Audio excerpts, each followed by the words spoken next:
నమస్కారం city news కి స్వాగతం. ముందుగా ముఖ్యాంశాలు.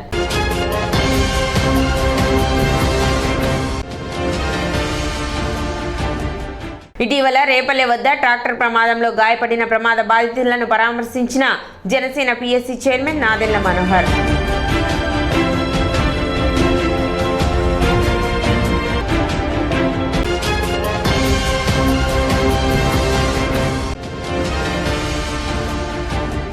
పచ్చరొట్ట విత్తనాలను 50% రాయితీతో ఆర్బీకే కేంద్రాలలో అందిస్తున్నట్లు వెల్లడించిన మండల వ్యవసాయ అధికారి ప్రేమ్ సాగర్.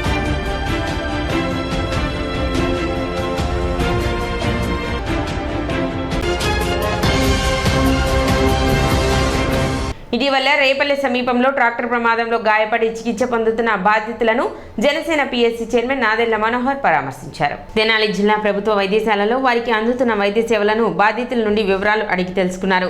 వైద్యశాల ఆర్థోపెడిక్ వైద్యులు డాక్టర్ హనుమంతరావుని బాధితులకు మెరుగైన వైద్య సేవలు అందించాలని మనోహర్ సూచించారు. మనోహర్ మాట్లాడుతూ కొలిపర మండలానికి చెందిన 20 మంది రేపల్లె సమీపంలో ట్రాక్టర్ ప్రమాదానికి గురయ్యారని, వారిలో చిన్నారులు, మహిళలు, వృద్ధులు ఉన్నారని, అందరూ ప్రభుత్వ వైద్యశాలలో చికిత్స పొందుతున్నారన్నారు. బాధితులకు అందుతున్న వైద్య సేవలను తెలుసుకుని వారిని పరామర్శించి ధైర్యం చెప్పడం జరిగిందన్నారు. ఇటువంటి ఘటనలు జరగడం దురదృష్టకరమని, వారు త్వరగా కోలుకోవాలని కోరుకున్నట్లు తెలిపారు. తెనాలి ప్రభుత్వ వైద్యశాలలో గతంలో దాదాపు 1200 నుండి 1300 మంది వైద్య సేవలు పొందేవారని, జిల్లాలోనే అన్ని సౌకర్యాలు ఉన్న ఆసుపత్రిగా పేరుగాంచిందన్నారు. ప్రస్తుతం ఇదే ఆసుపత్రిలో దాదాపు 300 మంది నుండి 400 వరకు మాత్రమే వైద్య సేవలు పొందే పరిస్థితి ఉండటం దురదృష్టకరమని, తాము అధికారం చేపట్టిన వెంటనే పేదల ఆరోగ్యానికి భరోసాగా నిలుస్తూ వైద్యశాలను మరింత మెరుగుపరుస్తామని, వైద్యులు మానవతా దృక్పథంతో పేద రోగులందరికీ మంచి వైద్యం అందించాలని మనోహర్ కోరారు. కార్యక్రమంలో జనసేన నాయకులు, కార్యకర్తలు తదితరులు పాల్గొన్నారు.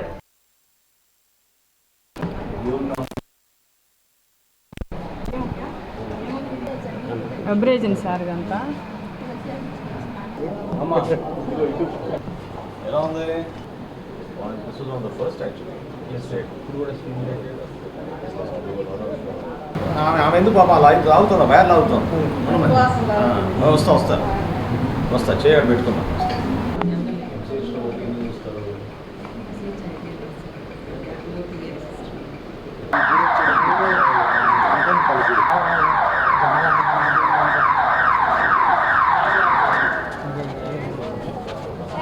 మూడు రోజుల క్రితం రేపల్లె ప్రాంతంలో జరిగిన ట్రాక్టర్ యాక్సిడెంట్లో తెనాలి నియోజకవర్గం దావులూరుపాలెం గ్రామంలో చాలామంది గ్రామస్తులు, మహిళలు ప్రత్యేకంగా యాక్సిడెంట్కి గురవడం జరిగింది. మన తెనాలి ప్రభుత్వ ఆసుపత్రిలో వాళ్ళందరినీ ఈరోజు పరామర్శించి సంబంధిత డాక్టర్లతోటి, నర్సింగ్ సిబ్బందితోటి వాళ్ళకి అందిస్తున్న వైద్య సదుపాయాల గురించి పరిశీలించాం. అదేవిధంగా వాళ్ళకి చాలామంది ఆల్మోస్ట్ డిశ్చార్జ్ అయ్యే పరిస్థితిలో వచ్చారు. సో భవిష్యత్తులో వాళ్ళకి ఆరోగ్య సమస్యలు లేకుండా, అదేవిధంగా ఎవరికైతే ఆపరేషన్లు జరిగినాయో వాళ్ళందరికీ కూడా సరైన మెడికల్ అడ్వైస్ ఇచ్చేటట్టు డాక్టర్లకి, నర్సింగ్ సిబ్బందికి సూచనలు ఇవ్వడం జరిగింది. తెనాలి ప్రభుత్వ ఆసుపత్రిలో మెరుగైన వైద్య సేవలు అందించే ఒక మంచి ఆసుపత్రి అని పేరుంది. ఇంకా మెరుగ్గా, ఇంకా మంచి సౌకర్యాలు కల్పించే విధంగా, అన్ని డిపార్ట్మెంట్లు అందుబాటులో ఉండే విధంగా, ప్రతి ఒక్కరు కూడా ఈ ఆసుపత్రి చూసి గర్వపడే విధంగా మార్పులు తీసుకోవాల్సిన అవసరం ఉందని చాలా స్పష్టంగా నాకు అర్థమైంది. నేను నమ్మాను కూడా. అదేవిధంగా రాబోయే రోజుల్లో తప్పకుండా మరొకసారి అపూర్వ వైభవం వచ్చే విధంగా, ఇప్పుడు కేవలం 400 మంది ఓపీ వస్తున్నారు. ఒకప్పుడు 1300, 1200 మంది ఓపీ వచ్చేవాళ్ళు తెనాలి ఆసుపత్రికి. సో మనకున్న సౌకర్యాలు వేరే జిల్లాల్లో కూడా లేవు. ఆ సౌకర్యాలను ఉపయోగించుకునేటట్టు పేదవాడికి మనం ఇంకా మెరుగైన వైద్య సేవలు అందించడానికి తప్పకుండా తెనాలి ప్రభుత్వ ఆసుపత్రిని మరొకసారి ఒక అద్భుతమైన మంచి రీతిలో పనిచేసుకోవడానికి సౌకర్యాలు, అదేవిధంగా సిబ్బందికి కూడా వాళ్ళకి ఇవ్వాల్సిన సూచనలు, ఇంకా మెరుగైన వైద్య సేవలు ఇచ్చే విధంగా, పేషెంట్స్కి ఒక భరోసా ఇచ్చే విధంగా మేము అందరం నిలబడతామని సందర్భంగా తెలుపుకున్నాం. వేసవిలో భూమి దుక్కి దున్నుకోవడం ద్వారా భూమి సారవంతం అవుతుందని మండల వ్యవసాయ అధికారి ప్రేమ్ సాగర్ తెలిపారు. వేసవి దుక్కు చేసుకోవడం వలన భూమిలో ఉన్న కలుపు మరియు పురుగుల లావా బయటికి వచ్చి ఎండిపోతాయని, ఈ విధంగా వేసవి దుక్కి చేసుకోవడం వలన రైతులకు మేలు జరుగుతుందని చెప్పారు. అదేవిధంగా పచ్చరొట్టె విత్తనాలు సాగు చేయడం ద్వారా కూడా భూమి సారవంతం పెరుగుతుందని, ఇప్పటికే ఆర్బీకేల ద్వారా 50% రాయితీతో రైతులకు పచ్చిరొట్ట, జిలుగు, పిల్లి పెసర విత్తనాలను అందించడం జరిగిందని, ఇంకా కొంతమంది రైతులు విత్తనాలు కావాలని కోరారని ప్రభుత్వం దృష్టికి పంపి వాటిని వీలైనంత త్వరగా రైతులకు అందించడం జరుగుతుందని తెలిపారు. మొక్కజొన్న, జొన్న, మినుము, పెసర పంటలు పండించారు. రబీలో దిగుబడి ఆశాజనకంగా ఉంది. రైతులు చాలా సంతృప్తికరంగా ఉన్నాయి.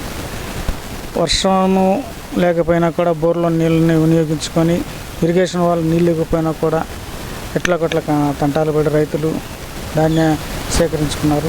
మొక్కజొన్న, జొన్న, మినుము, పెసర చేశారు. ప్రస్తుతం ఇప్పుడు మనకు సీజన్ కూడా ప్రారంభమైంది. సమ్మర్ వర్షం అంటే వేసవి జల్లులు పడినాయి. అందరూ జనుము, జీలుగా, పిల్లి పెసర విత్తనాల కోసం రైతు భరోసా కేంద్రాలను సంప్రదిస్తున్నారు. ఫస్ట్ ఇండెంట్ పెట్టాము, అవి అయిపోయినాయి. రెండో ఇండెంట్ కూడా పెట్టినాము, అవి త్వరలో రేపు ఎల్లుండి వస్తాయి. కాబట్టి జనుము, జీలుగా, పిల్లి పెసర కావాల్సిన విత్తనాలు కావాల్సిన రైతు సోదరులు రైతు భరోసా కేంద్రాల ద్వారా మీకు సరఫరా చేస్తున్నాం. వేసవి దుక్కుల వల్ల ఉపయోగాలు ఏంటంటే లోపల ఉన్న కలుపు విత్తనాలు బయటకు వచ్చేసి అవి ఎండిపోతాయి. లోపల ఉన్న పురుగుల అవశేషాలు అనగా ప్యూపాలు కానీ లార్వాలు కానీ బయటకు వచ్చి అవి ఎండిపోతాయి, లేకపోతే కొంగలు తినేస్తాయి. తర్వాత భూమి గుల్లబారుతుంది.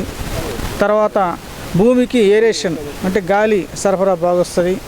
లోపల ఉండే సూక్ష్మ స్థూల పుష్పాలు పైకి అందించి మన మొక్కకు సరఫరా చేయబడతాయి. కాబట్టి వేసవి దుక్కులు కూడా తయారు చేసుకోవాల్సిందిగా రైతు సోదరులను కోరుకుంటున్నాం. తర్వాత ఈ మధ్య అందరు రైతు సోదరులు మొక్కజొన్న, జొన్న పంటలని కాల్చేస్తున్నారు. అది బాగాలేదు. ఎందుకంటే మల్చర్ కానీ వేయాలి, రోటోవేటర్ కానీ వేయాలి. కానీ రైతు సోదరులు చెప్పడం మా వరి పొలంలో నాట్లు వేసేటప్పుడు అవి కాళ్ళకు తగులుతాయి అంటున్నారు. కానీ వాటిని మాత్రము కుళ్ళబెట్టి అది మల్చరేసి తర్వాత కుళ్ళబెట్టిన తర్వాత భూమికి సారం వస్తుంది. కాబట్టి రైతు సోదరులు ఎవరు వ్యర్థాలని కాల్చకుండా మీరు దాన్ని మరలా రసాయనిక కర్బన సేంద్రియ ఎరువులుగా వాడుకోవాల్సిందిగా రైతు సోదరులను కోరుకుంటున్నాం. కావాల్సిన వరి విత్తనములు కూడా రైతులకు సకాలంలో జూను నెలాఖరు లోపల మేము తెచ్చేందుకు ప్రణాళిక సిద్ధం చేస్తున్నాం. రైతు భరోసా కేంద్రాల నుంచి ఎరువులు కూడా విరివిగా ఈ సంవత్సరం పోయిన సంవత్సరం ఇచ్చినట్టే ఖరీఫ్, రబీకి ఈ సంవత్సరం కూడా విరివిగా అందజేసేందుకు మేము పక్కా ప్రణాళికతో ఉన్నాం. కాబట్టి రైతు సోదరులందరూ రైతు భరోసా కేంద్రాల ద్వారా, వ్యవసాయ శాఖ ద్వారా రైతు సేవలు వినియోగించుకోవాల్సిందిగా కోరుకుంటూ సెలవు తీసుకుంటాం. జూన్ 7, 8, 9 తేదీలలో అమెరికాలో జరిగే అమెరికన్ తెలుగు అసోసియేషన్ 18వ ద్వైవార్షిక మహోత్సవాలలో పట్టణానికి చెందిన స్వరలయ వేదిక వ్యవస్థాపకులు లక్కరాజు సాయి కీలక ఉపన్యాసం ఇవ్వనున్నారు. ఈ మేరకు బుధవారం సంస్థ కార్యాలయంలో ఏర్పాటు చేసిన విలేకరుల సమావేశంలో ఆయన మాట్లాడారు. గతంలో Malaysia, Singapore, Dubai, Canada, Spain వంటి దేశాలను సందర్శించి ఆయా దేశాల్లోని తెలుగువారు నిర్వహించిన కార్యక్రమాల్లో పాల్గొనడం జరిగిందని, అమెరికాలోని జార్జియా రాష్ట్రం అట్లాంటాలో జరిగే అమెరికన్ తెలుగు అసోసియేషన్ 18వ వార్షికోత్సవ సభలో సాహిత్య ఉపన్యాసం ఇచ్చేందుకు తనను ఆహ్వానించిన ఆట నిర్వాహకులకు, అదేవిధంగా డల్లాస్లో జూన్ 16న జరగనున్న సాంస్కృతిక సాహితీ సదస్సుకు ఆహ్వానించిన నిర్వాహకులకు కృతజ్ఞతలు తెలిపారు. సమావేశంలో సుబ్రహ్మణ్యేశ్వరరావు, విశ్రాంత ప్రభుత్వ అధికారి జయ రమణయ్య, పి సురేష్, నటులు మల్లేశ్వరరావు, హేమాచారి తదితరులు పాల్గొన్నారు. ఈసారి కూడా వారి ఆహ్వానం మేరకు జార్జియా రాష్ట్రంలోని అట్లాంటా సిటీలో జరుగుతున్న అమెరికన్ తెలుగు అసోసియేషన్ 18వ ద్వైవార్షిక కార్యక్రమానికి సాహితీ ప్రక్రియ ఒకటి జరుగుతోంది. ఆ కార్యక్రమంలో ప్రసంగించడానికి, తెనాలి వాడిని వినిపించడానికి నాకు అవకాశం కలిగినందుకు సంతోషం. నన్ను ఎంతో ప్రోత్సహిస్తున్న అనేక మంది ఇక్కడున్న 4-5తో పాటు బయట ప్రపంచంలో నాకు చాలా ప్రోత్సాహం అందించిన వాళ్ళందరికీ కృతజ్ఞతలు తెలుపుకుంటూ, మా సంస్థకి చేదోడు ఉన్న రిటైర్డ్ CEO సుబ్రహ్మణ్యం గారు, అలాగే నా క్లాస్మేట్ మన సురేష్ గారు, అదే సందర్భంలో రమణయ్య గారు, నటులు గత 30 సంవత్సరాల నుంచి బుల్లితెర మీద కొన్ని సినిమాల్లో కూడా నటించిన మల్లేశ్వరరావు గారు, హేమంత్ గారు, వీళ్ళందరూ ఇక్కడికి వచ్చి ఉన్నారు. వీళ్ళందరి బెస్ట్ విషెస్, నాకంటే పెద్దవాళ్ళ ఆశీర్వాదాలతో ఈ రోజున ఈ కార్యక్రమానికి రేపు రాత్రి అమెరికా వెళ్తున్నాను. 7 తారీఖులో ఆ సభలో ప్రసంగించి 16వ తారీఖు డల్లాస్లో అంతర్జాతీయ సాహిత్య సదస్సు శ్రీ తోటకూర ప్రసాద్ గారి ఆధ్వర్యంలో జరుగుతుంది. దాన్ని కూడా నన్ను ఆహ్వానించారు. ఇంటర్గా అన్ని ఏర్పాట్లు వాళ్ళు చేశారు. ఈ సదవకాశం నాకు కలిగినందుకు, నాకు కలిగేలా మీరు చేసినందుకు మీకు కృతజ్ఞతలు తెలియజేసుకుంటూ, స్థాపించి 36 సంవత్సరాలు అయిన సందర్భంగా ప్రతి 2 సంవత్సరాలకి వాళ్ళు యానివర్సరీ కండక్ట్ చేస్తారు. ఇది 18వ యానివర్సరీ.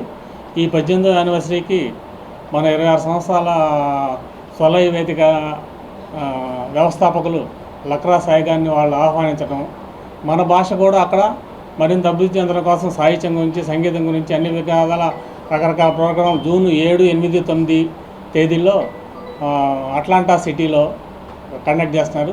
దానికి మన తెనాలి తరఫున స్వర్లయ వేదిక వ్యవస్థాపక అధ్యక్షులు లక్రా సాయి గారిని వారు గుర్తించి, అంటే ఇంతకుముందు గుర్తించలేదని కాదు, గుర్తించారు. గుర్తించి ఇప్పుడు పిలిచిన సందర్భంగా వీరు అక్కడికి వెళ్ళి మన స్వర్లయ వేదిక ఏం చేస్తుంది, ఇక్కడ సాహిత్యాన్ని మేమేం చేస్తున్నాం, ఇది కూడా అక్కడ చెప్పి మన స్వర్లయ వేదికని మరింత అభివృద్ధి చెందడానికి వాళ్ళు అదేవిధంగా అక్కడున్న ఆట అమెరికన్ తెలుగు అసోసియేషను వారు కూడా ఇట్లాంటి ప్రోగ్రాంలు మరెన్నో కండక్ట్ చేసి మన తెలుగు మృత భాషలోకి వెళ్లకుండా వీళ్ళు అడ్డం పడి, అంటే తెలుగు నేర్చుకుని రాస్తే చాలు ఈ అమృత భాష చేస్తారని కోరుకుంటూ నాకు ఇప్పుడు ఒక చిన్న విరామం.